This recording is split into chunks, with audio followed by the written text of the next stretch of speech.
처음에는 결함인 관련된 메시지가 없었고 정상이다. 그래서 교환을 못 해주겠다. 지 맘대로야. 센사가 뜻도 없는데 또 이렇게 인식했다. 아 진짜 짜증난다. 정부기관에서 나오니까 문제가 있는 메시지가 있었고 관련된 메시지가 있기 때문에 이거는 교환을 해야 된다. 근데 또 다음 날에는 열화 흔적, 쇼트 그 열화 흔적은 확인이 되었으나 열화 흔적과 관련된 메시지가 없기 때문에 이 장치는 정상이다.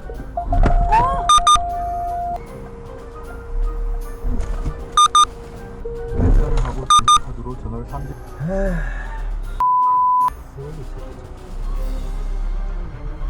열받아.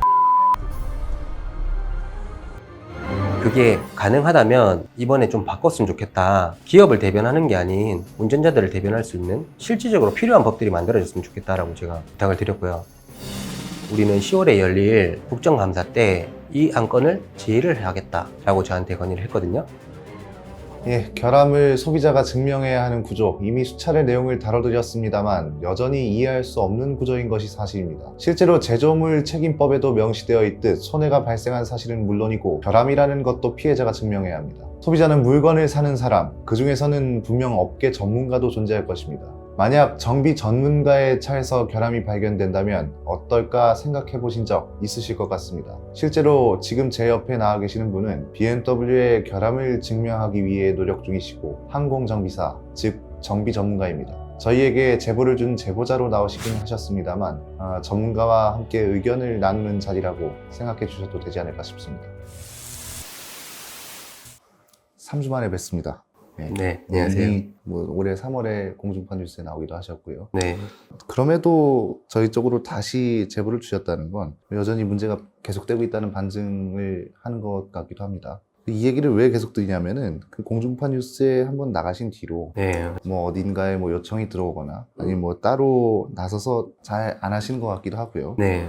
저희와는 유독 적극적으로 하시는 걸 보면 뭔가 어떤 목적이 있으신 거 아닌가 하는 생각도 들고, 그리고 다시 말하자면은 차량 문제가 미디어 채널 같은데 본인이 노출됨으로써 같은 차를 타고 계시는 분들과 본인이 겪고 계신 문제들을 알려서 해결하고 싶은 생각이 있으신 것 같다. 이렇게 저 나름대로 생각을 했습니다. 네, 맞아요. 이 문제 좀 어떻게 보고 계십니까? 일단은 한번 공중파에 공론화된 상태에서 예. 또 제보를 하게 된 이유가 BMW 측에 제가 재능 기부를 좀 하고 싶다. 그런 표현이 맞는 것 같아요. 왜냐면 그만큼 너네들이 수준을 못 따라간다면 내가 답을 알려줄게. 그런 좀 비장한 태도?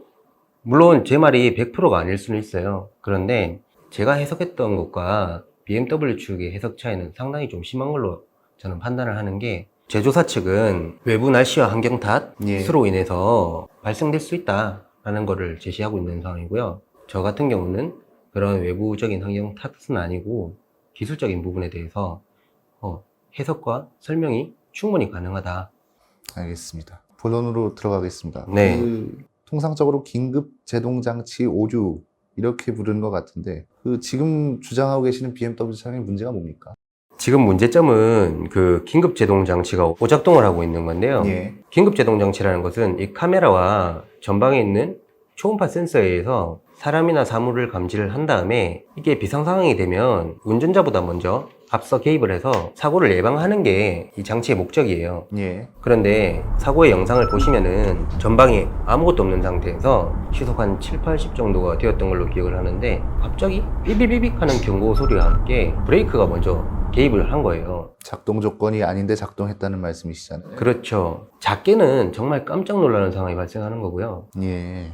그 긴급제동이 먼저 개입이 됐을 때 푸는 방법이 따로 있는데, 운전 미숙자나 이런 지식이 없는 사람들이라면 그 상태에서 놀라서 벙 쪄버리는 경우가 있고요. 그럴 때 뒤에서 후방에서 충돌을 할 수 있는 엄청난 위험이 있다는 거죠. 이 시스템이 카메라에 의존하고 있는 거거든요. 예. 사람의 눈을 대신해서 이 카메라가 대행해서 보고 있다는 걸로 보면 되는데, 이 장치 앞에, 카메라 앞에 뭔가 그 습기가 발생하게 되면 카메라 렌즈가 뿌옇게 흐릴 수가 있어요. 그런 상태가 되면 이런 오작동이 생길 수 있는 여지가 충분하다는 거죠. 그러니까 정리를 하자면 앞에 차량이 없지만 네. 예를 들어서 옆 차로에 있는 차가 습기로 인해서 앞에 있는 것처럼 카메라가 인식을 하고 그 상황에서 오작동을 할 수 있다, 이렇게 지금 보고 계시다는 거잖아요. 네네. 추론을 그렇게 하고 계시지만 네. 아직 문제가 해결되지 않았다는 얘기이기도 하고요. 그렇죠. 지금 진행 상황이 좀 어떻습니까? 일단은 지금 긴급제동장치에 대해서 보상과 절차도 없고 날씨와 외부 환경 탓이고 다른 차주들에게는 그 차만 단독 그럴 수 있다. 특정 차량만의 문제다. 또 어떤 센터들은 이 장치는 쇼트가 된 게 아니고 변색이 됐다. 도금이 벗겨졌다. 이런 식으로 대응을 하고 있는 것으로 알고 있고요. 또 추가적으로 하나 더 말씀드리면 이런 문제들을 내부적으로 어떻게 검토를 하고 있는지는 모르겠지만 실제로 모 차주분은 자기도 얼마 있다가 그런 현상을 겪었어요. 센터에 갔더니 손님은 올라가시고 저희가 한번 보겠다라고 얘기를 했대요.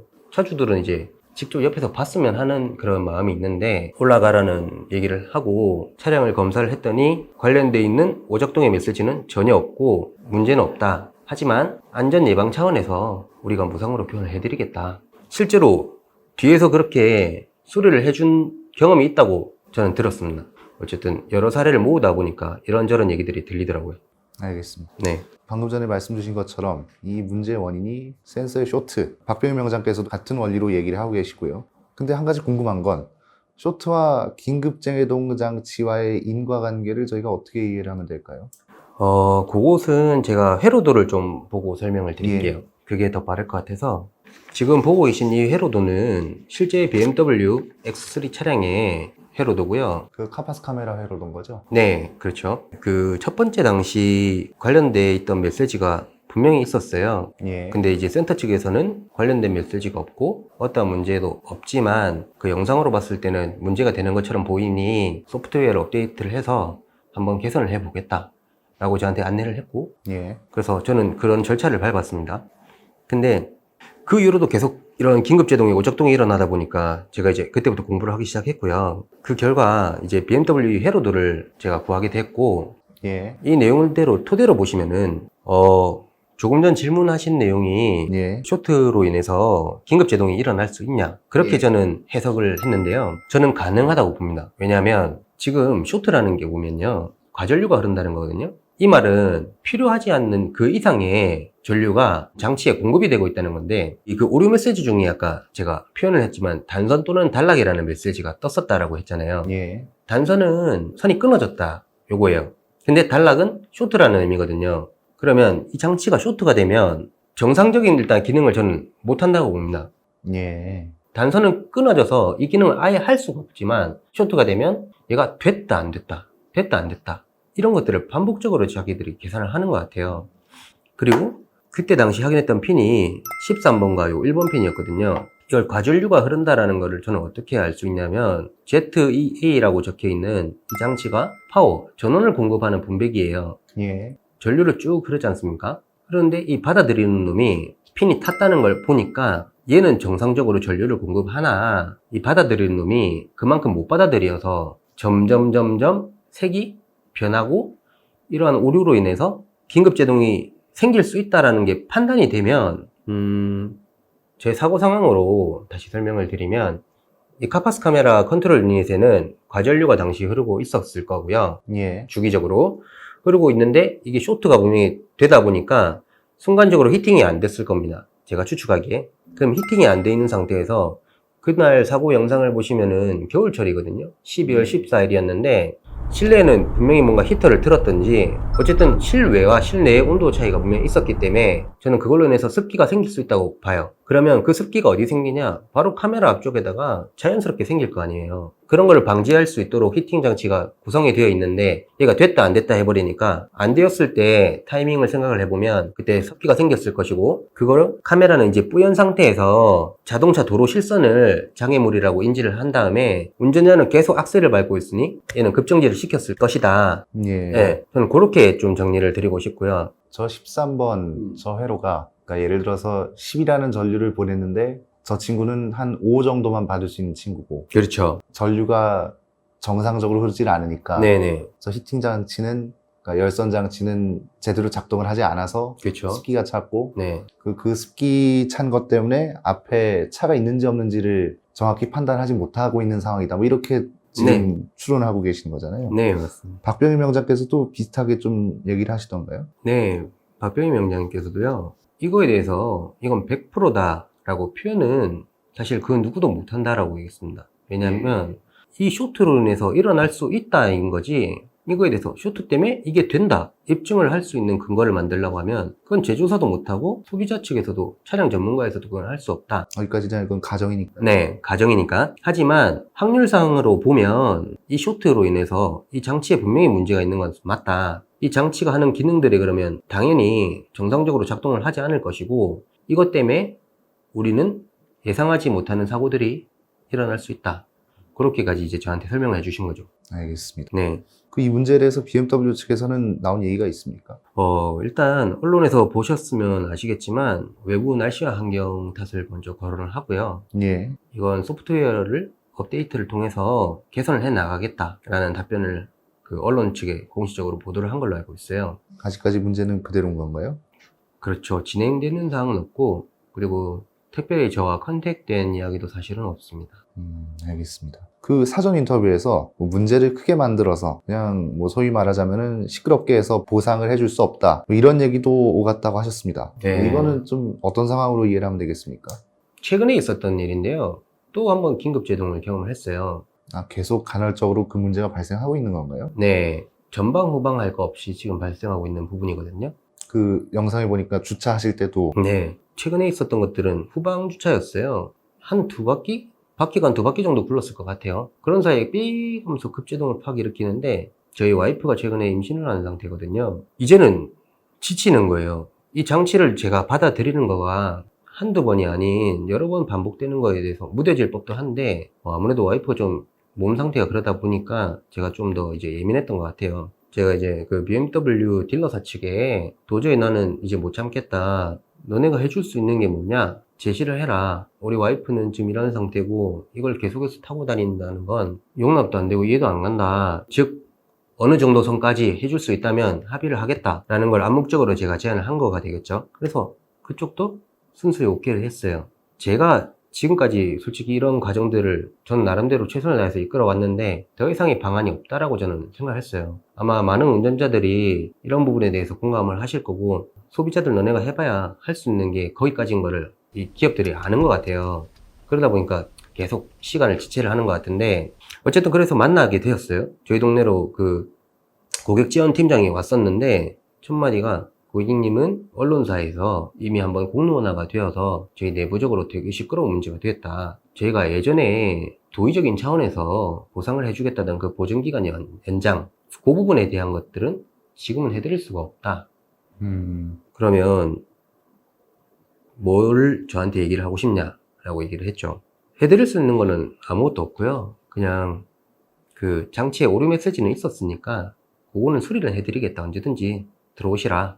이런 내용을 저한테 전달을 하더라고요. 그 얘기를 들었을 때 그분한테 화를 내고 싶지도 않았고요. 다만 돌아올 때 상당히 좀 자존심이 상했어요. 이미 제가 한번 굽히고 사실은 BMW 측에다 제안을 한 내용인데 언론에 떠들어서 시끄럽게 됐기 때문에 당신은 해줄 수가 없다. 그 말에 대한 거는 이제 BMW의 최종 답변이라고 그 사람이 분명히 저한테 얘기를 했거든요. 그러면 저는 솔직히 이제 홀가분한 거예요. 그래서 오토포스트에 제보를 하게 된 이유기도 하고요. 어차피 보상 못 받을 거라면 내가 그냥 다 해줄게. 너네가 문제 삼고 있는 것들 한마디 한마디 내가 다 오픈해 줄게. 좀 공론화라는 표현이 그렇지만 어쨌든 아까 제가 제일 처음에 얘기했던 것처럼 너네한테 좀 가르쳐 줄게. 그 어쨌든 간에 그럼 BMW 측 입장은 그렇게 정리가 된 것 같고 네, 일각에서는 단순한 뭐 전자장비 오류가 아니냐 네. 뭐 내지는 소프트웨어를 업데이트하면 되는 거 아니냐 이거 뭐 BMW 측에서도 그렇게 나왔고요. 근데 그럼에도 이 문제를 좀 심각한 사안이라고 보시는 이유가 있습니까? 우리가 세터를 들어가면 보통 소프트웨어를 업데이트를 항상 해준다고 하더라고요. 예. 그런데 저는 거기서 첫 번째 의문이 드는 게 있어요. 소프트웨어 업데이트를 한다는 건 뭔가 부가적인 기능이 좋아지고 개선이 되기 위해서 그걸 업데이트를 하는 건데 예. 그렇다면 그걸 소비자들한테 뭘 업데이트를 했는지 안내를 해준 적이 있냐? 그거에 대한 설명이 일단 없었던 거 그거 좀 의문이 가고요. 또 하나 이 장치가 단순 오류다 라고 얘기를 하셨잖아요, 질문에. 예. 단순 오류가 아니었다는 걸 입증할 수 있는 건 지금도 일어나고 있다는 거. 단연 제 차량뿐만이 아니라 다른 차량들도 언론에서 계속 대기 중에 있는 차량들이 있고요. 그리고 실제로 그 520D 차주분이 그분의 차들 봐도 그래요. 단순 차종의 문제도 아니고 단순 오류도 아니고 반복적으로 자주 있었던 건데 실제로 운전자들이 이거에 대한 심각성을 잘 인지를 못하는 것 같아요. 모든 차량에 또 그 문제가 발생하는 것도 아니니까. 그렇죠. 어쩌다가 발생을 한다는 표현은 사실은 어쩌다가 이런 게 생길 수 있는 거잖아요. 그럼 그 사람들의 말이 맞긴 맞아요. 그런데 그 어쩌다가 한 차종에서 일어나는 게 아니고 여러 차종에서 일어난다는 건 이건 어쩌다라는 표현은 좀 아닌 것 같습니다. 이거 듣기에는 그러면 단순한 오류가 아니라 설계부터 잘못됐다. 뭐 그렇게 보신 거라고 제가 이해를 해도 되겠습니까? 설계적인 부분까지 사실은 뭐 제가 그쪽 전문가는 아니다 보니까 개인적인 견해를 드리면 저는 설계가 불량이다. 일단 여기 회로도를 잠깐 보시면요. 전압을 공급하는 장치가 있는데 이 안에 이 F204라는 놈이요. 퓨즈예요. 예, 일정 이상의 전류가 흐르면 그것들을 막기 위해서 얘가 차단하는 기능이 있거든요. 예, 얘를 멀티미터로 체크한 결과 정상적인 전압과 전류가 흐르는 걸로 저희가 확인했습니다. 육안으로. 예, 이 장치 자체는 정상을 하는데 문제는 이 카파스 카메라 컨트롤 유닛이라는 이 장치에 쇼트가 발생했잖아요. 예, 그러면 얘는 정상적으로 분배를 하는데 이 받아들이는 놈이 그 일정 용량을 못 받아들여서 점점 쇼트 현상이 일어나요. 그럼 아까 말씀 주셨던 것처럼 저 퓨즈와 네. 관련된 장치들은 정상적으로 흐르고 있고, 그렇죠. 근데 저 받아들여지는 회로 자체가 네. 문제가 있다. 그렇죠. 일단은 저 13번 자체를 좀 문제 삼고 계시는 거네요. 그렇죠. 13번이 이 친구들은 이제 저는 정상이라고 보고요. 예, 이게 받아들이는 이 장치 자체가 이 용량을 초과를 해버리니까 13번을 시작으로 해서 점점 이제 변화가 되고 있다고 보는 거죠. 그러면 저 장치는 정상적인 용량을 받아들일 수 있도록 설계를 좀 개조를 한다든지 아니면 전류를 낮게 흐를 수 있도록 전류 분배기 저 장치를 좀 조절을 한다든지 뭔가 그런 대책이 필요할 것 같은데 알겠습니다. 그 말씀 주신 대로라면은 뭐 국토부 같은 정부기관에서도 충분한 뭐 조사를 할 필요가 있어 보이는데 관련 부처에서도 움직임이 좀 있었습니까? 일단은요, 저기, 3월 23일 날 보도되었던 그 SBS 뉴스를 본 이후에, 현재 그 전까지는 예비 조사 단계였거든요? 예, 이러한 증상이 있었고, 이런 민원을 받으면, 이러한 수가 얼마나 되는지, 그 정도 예측하는 걸로 저는 알고 있어요. 근데 진짜 본격적인 조사가 들어가려면, 그 국토부 측에서 이것을 승인을 내어줘야만 한국교통공단에서 그런 힘이 생겨서 본격적으로 조사를 할 수 있는 역량이 발휘가 된답니다. 그래서 실제로는 지금 현재는 본조사 단계까지 간 걸로 알고 있고요. 지금도 저와 계속 컨택을 하고 있는 과정이 있습니다. 알겠습니다. 네. 아마 BMW가 뭐 한국에만 팔고 있는 차는 아니니까 해외에서도 비슷한 사례가 있을 것 같기도 한데 실제로 그 미국 도로교통안전국 이쪽에도 문제에 대해서 내용을 보내셨다고 하셨습니다. 네. 여기서는 어떤 반응을 보였습니까? 제가 이 NHTSA라는 곳에 제보를 하게 된 이유는요. 이 차는 한국에서 만들어진 것도 아닌 독일에서 만든 것도 아닌 미국에서 만들었습니다. 예, 미국 제조물 책임법을 이제 제가 한참을 공부를 했었는데 아시다시피 우리나라와는 차이가 상당히 커요. 과징금부터 해가지고 징벌적 손해배상이라든지 그런 범위가 크기 때문에 한국에서 내가 도움을 받을 수가 없다면 미국 측에 이 상황을 알려서 이 내용에 대해서 한번 좀 조사를 해달라고 요청을 한 내용이 있어요. 그쪽에서 온 최종 답변은 미국에서 일어난 상황들이 아니고 국내에서 한국에서 발생된 내용들이다 보니까 그쪽 관련 부처와 뭐 상의를 하든 선택을 하든지 해라. 우리가 할 수 있는 답변은 여기까지다 라고 내용을 전달받았고요. 예, 저는 그 내용을 받은 다음에 우리 BMW 카페가 국내에만 있는 것들이 아니라 해외에도 분명히 있더라고요. 그래서 제가 주저리주저 검색을 한 다음에 사이트를 찾아냈고요. 예전에도 이런 사례가 있었는지 저처럼 검색을 했는데 상당히 많았어요. 예, 어느 국가를 논할 것 없이 뭐 런던, 프랑스, 미국 다양한 일이 있었더라고요. 보니까 뭐 한국에도 변호사나 그쪽에 뭐 내용을 보내셨다고 하셨는데 뭐 미국과 한국의 입장 차이가 좀 있었습니까? 한국 측은 제가 컨택을 했던 곳들은 이제 대형 로펌들이었거든요. 예, 물론 전화로 유선상으로 제가 했지만 자문을 구하려고 전화를 했는데 대부분이 BMW의 입장을 대변하는 상황이다 보니까 개인에게 도움을 드릴 수가 없는 상황이다 라는 내용을 저한테 전달했고요. 동네 변호사분들이나 이제 자동차 쪽 좀 아신다고 생각했던 데다가 제가 컨택을 했는데 거기도 마찬가지였어요. 긴 싸움과 긴 시간이 필요하고 비용적인 측면도 상당히 많이 들어갈 거다. 그리고 이길 수 있다는 보장도 없다. 대부분 그렇게 자신 없어 하시더라고요. 예, 근데 이제 미국 측의 변호사분을 제가 유튜브를 통해서 한 분과 이제 연락을 하게 됐는데 저한테 해주신 답변은 그거였어요. 한국에서 도로교통공단이든 국토부에서든 이 문제가 결함이 맞아서 리콜 조치가 필요하다는 게 확인이 되면 그 내용을 가지고 미국에다가 소송을 해라. 미국 측에서는 처음부터 조사할 이유도 없고 너희 국가에서 인정한 내용이기 때문에 이 내용 가지고 법원을 가면 승소의 확률이 매우 높다 이건. 그렇기 때문에 자기들한테 지금을 연락을 해봐야 비용과 조사 뭐 그런 시간들 상당히 미국은 세기 때문에 지금은 권유를 하지 않고 한국에서 어쨌든 입장 정리가 되어야만 미국에서 소송을 하든 그런 부분이 이루어질 수 있을 것이다. 그래서 좀 기다리라는 이제 안을 제시했죠. 좌우지간 그러면은 뭐 국토부라든지 국내에서 어느 정도 좀 조사 결과가 나와야 되겠네요. 그렇죠. 알겠습니다. 일단은 어쨌거나 결함이라는 것을 다양한 근거를 가지고 추론하고 계시는 것이고, 그리고 결국은 BMW도 이 문제를 조사하고 해결해야 할 것으로 보입니다. 뭐 실제로 국토부에서도 조사에 들어갔다고 하셨고요. 네. 듣다 보면은 적극적으로 해결하지 않으려고 하는 듯한 것으로 보이는데, 이에 대해서 뭐 하실 말씀이 좀 있으십니까? 이제 많은 시간들이 지나다 보니까 제가 많은 데이터들을 수집하게 되었는데요. 그 내부적으로도 입장 정리가 완벽하게 되지 않은 것 같아요. 이거에 대해서. 예. 왜냐하면 이 긴급제동 장치가 문제가 있었다라고 했던 고객들은 상당히 많이 들어간 걸로 알고 있거든요. 근데 저마다 센터의 대응 방식이 틀리다는 거. 일단 그런 것들만 봐도 어떤 지침이 내려갔는지, 어느 센터는 정상이다, 또 어떤 센터는 뒤에서 몰래 교환해 주겠다, 그리고 또 어떤 센터는 탄 흔적이 보였는데도 관련된 메시지가 없기 때문에 이건 교환해 줄 수가 없다. 뭐 각각의 대응 방식이 다 틀리니까 좀 답답하죠. 그러니까 결국은 컨트롤 타워에서 제대로 제어를 하지 못하고 있다. 뭐 이렇게 들리네요. 그렇죠. 내부적으로라도 일단 입을 하나로 맞춰야 될 텐데 예. 그런 것들도 허술하고, BMW 측에서 저한테 보내온 소견서가 있어요. 그 내용을 보시면은 하나도 내용이 이해가 안 갑니다. 처음에는 결함인 관련된 메시지가 없었고 정상이다, 그래서 교환을 못 해주겠다 라고 했다가 정부기관에서 나오니까 문제가 있는 메시지가 있었고 관련된 메시지가 있기 때문에 이거는 교환을 해야 된다, 이 장치가 불량인 것들을 그때 당시 인정을 분명히 했단 말입니다. 근데 또 다음 날에는 열화 흔적, 쇼트, 그 열화 흔적은 확인이 되었으나 열화 흔적과 관련된 메시지가 없기 때문에 이 장치는 정상이다, 항상 고객이 수리를 동의하지 않기 때문에 더 조사해 볼 수가 없다. BMW는 그런 식으로 나오고 있거든요. 그러면 저는 할 말이 있죠. 아니, 어느 운전자가 차가 센터에 문제가 있어서 들어가지 문제가 없는데 센터에 들어갈 이유는 없지 않습니까? 고객이 수리를 요청을 했다는 거예요. 수리를 요청했지만 너네가 관련 메시지가 없다며, 그러면 수리를 우리는 못 받는 거 아닙니까? 예.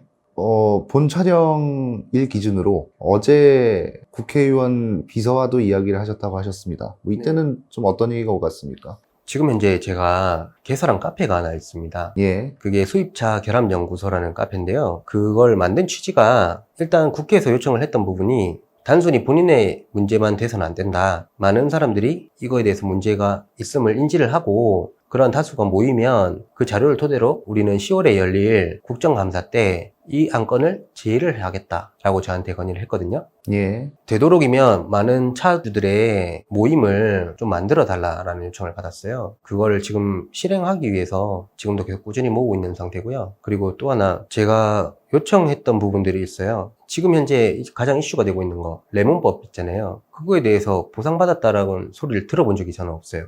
예. 제조물 책임법이나 결함 뭐 관련된 법들을 제가 쭉 봤거든요. 보니까 저는 아직도 그 이해가 안 가는데 왜 피해자가 관련된 이 차종에 문제가 있음을 입증을 해야 되는지, 그래야만 이게 법으로 인정이 되는 건지 저는 아직도 사실 이해가 안 가요. 피해자들은, 운전자들은요, 전문가들이 아니거든요. 차량을 만든 제조사 측에서 이게 결함이 아니다라는 걸 입증을 해야 되는데 왜 반대의 상황을 만들어서 이게 법이 개정이 됐는지 그걸 이해할 수 없다. 그게 가능하다면 이번에 좀 바꿨으면 좋겠다. 기업을 대변하는 게 아닌 운전자들을 대변할 수 있는 실질적으로 필요한 법들이 만들어졌으면 좋겠다라고 제가 부탁을 드렸고요. 그리고 또 하나, 실제로 경험하다 보니까 그거예요. 제조사들은 갈 때까지 가게 되면 소송을 하라는 건데 현 상황에서는 소송을 할 수가 없어요. 한다고 해도 계속 항소를 할 거 아닙니까, 기업 측에서는. 그러다 보면 시간과 비용, 지치는 거는 소비자 쪽이고요. 이러한 불편함을 좀 막기 위해서 이 자동차 전문으로 할 수 있는 그런 기관이 하나 만들어졌으면 좋겠다라고 제가 건의를 드렸습니다. 알겠습니다. 이 문제를 어쨌든 간에 공론화를 이미 시작한 지는 오래되셨고 다시 공론화를 해야겠다고 마음먹으신 이유가 있습니까? 일단은 가장 큰 거는요, 생명의 위험성? 대체로 차로 이용을 많이 하지 않습니까? 예. 근데 이 차량의 장치가 운전자의 판단에 의해서 작동이 되는 것이 아닌 알 수 없는 개입으로 인해서 오작동이 나고 그걸로 인해서 사고가 난다면 상당히 복잡해질 것 같거든요. 일단 사고적인 측면에서 해결하는 방법도 어려울 거고요. 그리고 또 하나, 만약에 내 가족이 그렇게 하다가 죽게 되었을 때 이 책임을 보험사에다가 물을 것인지 아니면 후방에 있던 차주한테 물을 것인지 이 차량을 만든 제조사한테 책임을 물었을 때 관계가 상당히 복잡하다는 생각을 저는 했어요. 즉 해결 방법이 없다는 거죠. 그러려면 이렇게까지 파야만 어느 정도 효과를 누릴 수 있다고 보거든요. 근데 그럴 분들이 저는 상식적으로 많지는 않다고 봐요. 그래서 굉장히 위험하기 때문에 반드시 좀 알려졌으면 하는 게 알겠습니다. 저희도 뭐 추가로 취재를 할 게 있으면 뭐 인터뷰를 추가로 요청을 드리고, 그리고 필요하다면 전문가들 자문도 좀 구해서 이 문제를 좀 후속 보도 취재를 해보도록 하겠습니다. 그 BMW 긴급 제동 장치 오류 문제를 앞장서서 밝히고 있는 차주 서영신 씨였습니다. 오늘 나와주셔서 감사합니다. 네, 감사합니다. 보신 것처럼 문제를 피해자, 즉 차주가 증명해야 한다는 것은 실제로도 일어나고 있습니다. 만약 대형차가 뒤에 있는 상황에서 긴급 제동 장치가 오작동한다면 자칫 대형 사고로도 이어질 수 있고, 이 외에도 여러 가지 사고 상황을 무시할 수 없는 안전과 관련된 문제이기 때문에 차주들은 더욱 예민하게 받아들일 수밖에 없을 것입니다. 내가 봤을 때 전 세계 컴퓨터의 수요는 기껏해야 5대가 전부일 것이다. 자동차가 철도를 대체한다는 것은 그야말로 꿈 같은 헛소리에 불과할 것이다. 지금은 없으면 이상할 정도지만 당시에는 상상조차 할 수 없었던 것들은 너무나도 많습니다. 미국에서 군용으로 시작한 컴퓨터, 그 시조는 애니악으로 엄청난 크기의 그 계산기가 돌아갈 때는 막대한 전력 소비 때문에 도시 전체의 전기불이 약해졌다는 전설 같은 얘기도 있습니다. 그러니 온 세상을 컴퓨터가 뒤덮은 오늘날은 당연히 상상조차 할 수 없었을 것입니다. 그 당시 사람들의 논리대로라면 설명조차 하기 힘들었던 일들이겠죠. 철도 역시 자동차에게 길을 빼앗기기 싫었을 테니 그런 보고서도 만들기에 무리가 없었을 것입니다. 익숙했던 체제와 사고의 틀을 바꾼다는 것 결코 쉬운 일은 아닐 것입니다. 그것이 컴퓨터나 자동차, 거기에 인간과의 관계까지 얽혀 있다면 말입니다. 기계장치였던 자동차가 오늘날에는 전자장비가 없으면 움직이지 못할 정도로 필수 장비가 되었습니다. 기계장치를 지배하고 기계장치를 움직이고 심지어는 사람의 영역까지 침범하고 있으니 말입니다. 화재 문제가 한창일 때 김효준 회장을 비롯한 BMW 본사 관계자들은 앞장서서 문제를 해결하려고 노력했습니다. 김효준 회장은 화재 피해자를 비롯한 국민들에게 대국민 사과를 했고, BMW 품질관리 부문 수석 부사장 등 본사 관계자들이 내한하여 기자회견도 열었습니다. 물론 국토부도 BMW에 엄중하게 경고를 하는 등 국민 편에 서 있는 것처럼 보였습니다. 모든 차에 결함은 존재한다. 다만 어떻게 대응하느냐에 따라 그 브랜드의 이미지가 달라진다. 그렇게 브랜드를 향한 시민들의 생각이 좋아질 때쯤 잿빛으로 오염된 민낯이 다시 드러난 오늘, 국산차 결함을 보도하던 공영방송의 기사 제목이 비단 국산차에만 국한되는 것은 아니라는 것을 확인할 수 있었던 오늘의 비하인드 뉴스였습니다. 정차할 때마다 심한 진동이 생긴다는 중대한 결함이 이슈가 되는데도 인기 모델들의 인기가 계속해서 유지되는, 적당히 지저대다가 알아서 조용해질 겁니다.